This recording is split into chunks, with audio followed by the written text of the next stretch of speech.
నెల్లూరులో container substation ఏర్పాటుకు మంత్రి నారాయణ శంకుస్థాపన చేశారు. 4,20,00,000 రూపాయల వ్యయంతో పట్టణంలోని స్వతంత్ర పార్కులో ఈ సబ్స్టేషన్ ఏర్పాటు చేస్తున్నారు.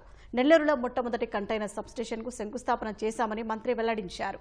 ఆధునిక పరిజ్ఞానంతో తక్కువ స్థలంలోనే కంటైనర్ సబ్స్టేషన్ ఏర్పాటు చేసుకునే అవకాశం వచ్చిందన్నారు. సబ్స్టేషన్ అందుబాటులోకి వస్తే వినియోగదారులకు నాణ్యమైన విద్యుత్తు అందుబాటులోకి వస్తుందని చెప్పారు. కంటైనర్ సబ్స్టేషన్ అంటే పాత సబ్స్టేషన్ లాగా పెద్ద పెద్ద కాలం చేసి పెద్దవి చేసేది కాదు. నెల్లూరులో మొదటిది ఫస్ట్ కంటైనర్ సబ్స్టేషన్. అంటే చాలా తక్కువ సైట్లో హై టెక్నాలజీతో ఇండోర్లో ఉండేది కట్టారు. దీనికి యాక్చువల్గా ఇది చేయటం వల్ల గాంధీ బొమ్మ, Pogathota, trunk road, shopping malls, ఆ ఏరియాలో ఉండే వాణిజ్య దుకాణాలు ఆ ఏరియాలో అయితే ఇప్పుడు కొంత ఫ్లక్చుయేషన్స్ వస్తుంది. దానివల్ల ఇబ్బంది పడుతున్నారు. ఇది పూర్తయితే ఆ ఏరియాలో ఫ్లక్చుయేషన్స్ నివారించవచ్చు.